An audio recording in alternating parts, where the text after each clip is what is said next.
થઈ રહ્યા છે એવું થાય છે, ખાસ કરીને રામને? મને એટલે નથી થયું કારણ કે મારી 5 ફિલ્મોના ફ્લેવર જુદા છે. એ મોન્ટોની બીટોથી શરૂ કરી અને કચ્છ એક્સપ્રેસ સુધીની આખી જે જર્ની હું કહી રહ્યો છું. તમે જે પૌરાણિક વાત કરો છો, પણ હમણાં આવેલી ફિલ્મો જેમ કે કસુંબો, રાજા ધીરાજમાં આપનું બહુ મોટું પ્રદાન છે લેખન ક્ષેત્રે, કે પછી વીજળી, આ પ્રકારના નાટકો, અને જે કદાચ હવે પછીના કેટલાક પ્રોજેક્ટ્સ ઉપર આપ કામ કરી રહ્યા છો, ક્યાંક ને ક્યાંક એક જ સરખું લખવાનું આવે છે કે એવું જ ઓફર થાય છે, અથવા યુ આર એન્જોયિંગ કે હા મને આ ફાવે છે ને હું લખું છું, તેમાં શું ખોટું છે? જો ફાવે નહીં અને મજા ના આવે તો તમે લખી જ ન શકો. પહેલા તો it is not a job કે જ્યાં તમારે કરવાની છે. પણ જો તમે એન્જોય નથી કરતા તો પહેલી ખબર ડિરેક્ટરને પડશે, બીજી ખબર એક્ટર્સને પડશે અને ત્રીજી ખબર ઓડિયન્સને પડશે. એટલે દુકાનમાં તાળા બહુ જલ્દી લાગવાના છે. સો જ્યારે તમે કામ કરો છો, હું કેટલો કન્વિન્સ છું મારા કેરેક્ટર સાથે. સો યસ, મને કસુંબો 2 મળે તો I am very happy to write Kasumbo. મારે લખવી છે એમ, કારણ કે ત્યાં મને એમ થાય છે કે હું અહીંયા નીચોવાઈ જઈશ અને મને નીચોવાની મજા આવશે. કચ્છ એક્સપ્રેસ હું આખું આમ નીતરી જઈશ પણ મને એ નીતરિયાનો આનંદ થશે એમ. સો આઈ તો વોન્ટ કે મને કચ્છ એક્સપ્રેસ પાર્ટ 2 મળે, કસુંબો પાર્ટ 2 મળે, અને મને મળે તે હોય એવી બીજી ફિલ્મ તો હું બિલકુલ કરીશ. એવું નહીં ડરું કે હું સ્ટીરિયોટાઇપ થઈ જઈશ, કારણ કે હું એક્ટર નથી. મારા કેસમાં ફાયદો એ છે કે હું સ્ક્રીન ઉપર નથી આવવાનો. સો એ મને ફાયદો પણ થાય છે. અને બીજું, ક્યાંક તમે એક એવી ઇમેજ બનાવી છે કે તમે મલ્ટિપલ સબ્જેક્ટ પર મલ્ટિપલ ફોર્મેટમાં કામ કરો છો, ત્યારે આ ડર તમને થોડોક ઓછો લાગે છે. આદિત્ય નિકિતાની કેટલીક ફિલ્મોથી અને પ્રક્રિયાઓથી હું વાકેફ છું, એટલે આ સવાલ કદાચ તમને નથી લાગુ પડતો, પણ મૌલિન અને કાજલને પાછું આ જ પ્રશ્ન લાગુ પડે કે એક પ્રકારનો જોનરમાં બંધ થઈ જવાની બીક લાગે છે કે આવું જ આવશે, અથવા તમારે લોકોને કન્વિન્સ કરાવવું પડે છે કે ના ના આના સિવાય હું બીજું કંઈક સારું લખી શકું છું? ના, એટલે હું મારી જ વાત કરું, ડર પણ નથી લાગતો ને એવું થયું નથી fortunately. I have lot of subjects, અને ક્યારેક સબ્જેક્ટને લઈને મળે તો પીપલ નેવર સે દેટ કે તમે આગંતુક કરી, તમે નાસુર કરી તો તમે અમુક જ જોનરમાં કામ કરી શકો. સો તમે કયા કન્વિક્શનથી તમારી વાત નેરેટ કરો છો, નેરેશન દરમિયાન તમે કેરેક્ટરને કેટલું સરસ રીતે બહાર લઈ આવી શકો છો, તમે આ વાત કેમ કહેવા માંગો છો એની એક સબલાઇન હોય જે મારા પ્રોસેસમાં છે કે હું આ વાત કેમ કહેવા માંગુ છું. સો રાઇટર્સ નોટ જે હોય એ હું કેટલી શિદ્દતથી કન્વે કરી શકું છું. સો અત્યારે જે ફિલ્મ લખીને જેનું શૂટિંગ હવે જલ્દી શરૂ થશે, 2025માં થશે, પણ થશે, તો it has nothing, it is too far from Nasoor and Aagantuk. એટલે ટાઈપકાસ્ટ થવાનું, પણ હા તમારું ગમતું જોનર, એટલે જેમ રામે કહ્યું એમ કે કદાચ કોઈક એક ડાર્ક વિષય હોય કે જેમાં you have a lot of psychological things involve, તો that will always attract me. એટલે if I have to do either of this તો પછી કદાચ મારું રુઝાન આ બાજુ હોઈ શકે, but I don't fear it. ઠીક છે મૌલિક. એટલે લોચા લાપસી હિટ ગઈ તો એના પછી ઘણા લોકોનો એવો પ્રસ્તાવ આવ્યો છે કે પાર્ટ 2 આનું બનાવીએ આપણે, પાર્ટ 2.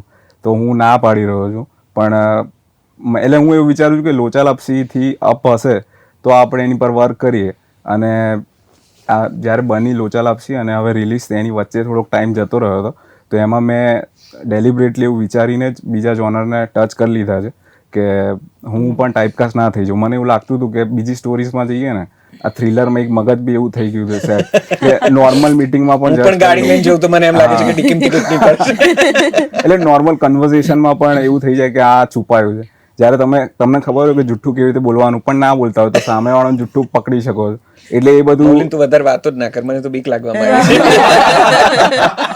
છે. રાઇટર્સ થી લોકો બીવે તો છે.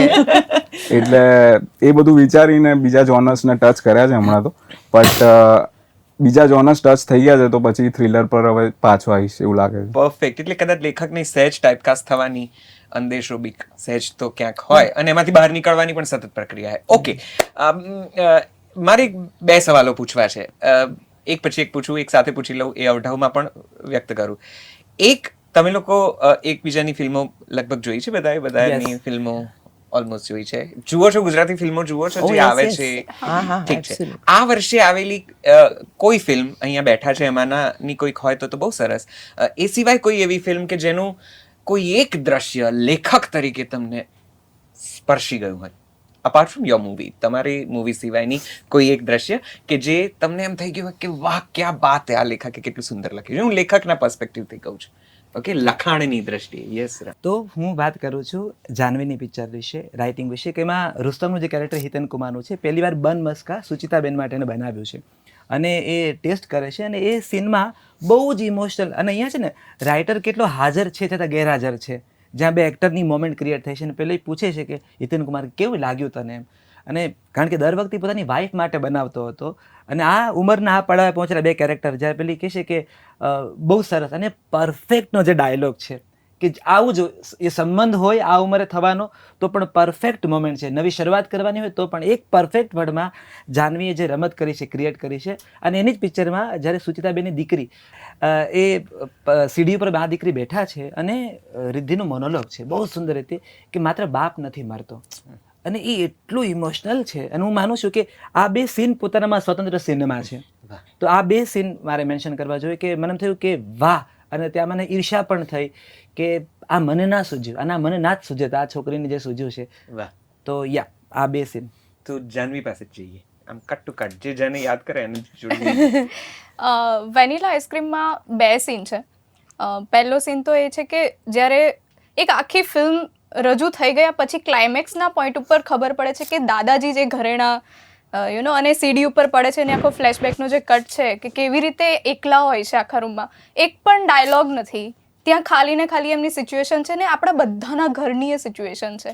કદાચ આપણા બધાના ઓલ્ડ એજ જે પણ માતા પિતા જેમના છે, દાદા દાદી જેમના છે, એ બધાની સિચ્યુએશન છે.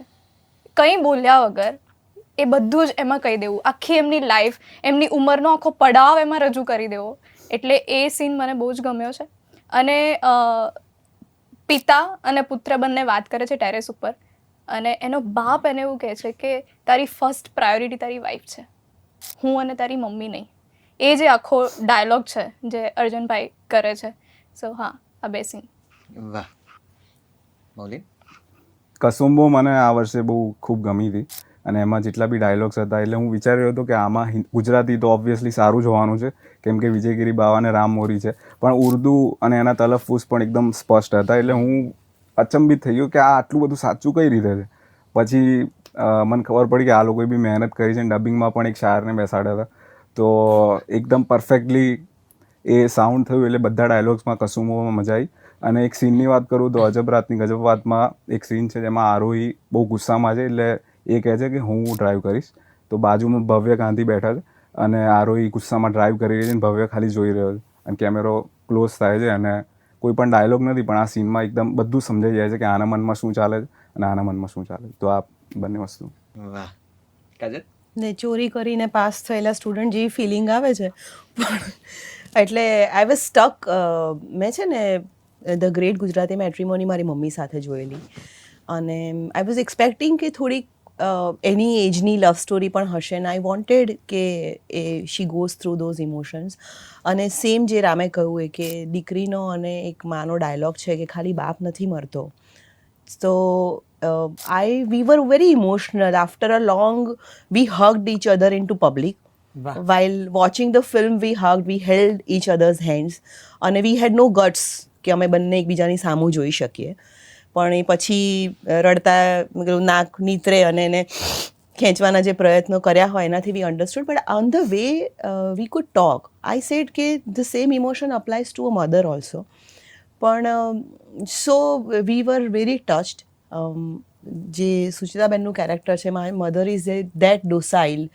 એટલે those characters stayed with me for 2-3 days. અને એ મારા વિશ્વમાં ક્યાંક પાછા ફરતા થઈ ગયેલા. એટલે મસ્કાબન ખાઈને પણ મને હિતેનભાઈનું કેરેક્ટર યાદ આવે. To that level I was involve. તો kudos to you, have done a wonderful job. Agree. Nikita? Okay, મને કસુંબોમાં એક નાની ક્ષણ છે જે બહુ ગમે છે, જે ખૂબ રિલેટેબલ છે. મને લાગે છે કે આપણી ફિલ્મોમાં જેટલી રિલેટેબિલિટી હોય છે ત્યારે વધારે અટેચ થઈ જતા હોઈએ. તો એમાં એક મોમેન્ટ છે જ્યારે શ્રદ્ધા એના ફાધરને કહી રહી છે કે કદાચ તમને છોકરો નથી, એનો કોઈ મલાલ તો નથી ને. તો મને લાગે છે આપણા ભારતમાં બધી જ છોકરીઓને આ એક સવાલ કાયમ થતો હોય જ્યારે તમે તમારા ફાધરને જોતા હોય કે હું એ પ્રૂવ કરી દઈશ કે જેનું તમને એવું ના થાય કે એક મેલ ચાઇલ્ડ ઘરમાં નથી. તો મને લાગે છે એ સખત જો અત્યારે બી મને એમ કે એ મુમેન્ટ મારા માટે બેસ્ટ હતી. મને બહુ જ ગમ્યું. અને એ લોકોનું જે નાનું કોન્વર્ઝેશન એટલું સુંદર. પછીથી તો એના નાના નાના પ્રોમોસ બી મેં ઘણી બધી વખત જોયા છે, અને એવરી ટાઈમ આઈ ફીલ કે દરેક જણને આ કહેવું હશે. સો બહુ જ રિલેટેબલ અને બહુ જ સરસ વાત મૂકી છે, બહુ જ સુંદર. અને સેકન્ડ વેનીલા, અગેન રિલેટેબિલિટી વાળી વાત કે વેનીલા આઈસ્ક્રીમમાં જ્યારે વંદનાબેન એક જગ્યાએ ઊભા છે, થોડા દુઃખી છે, અને અર્ચનભાઈ એને સમજાવે છે કે છોડી દેવું, જવા દેવું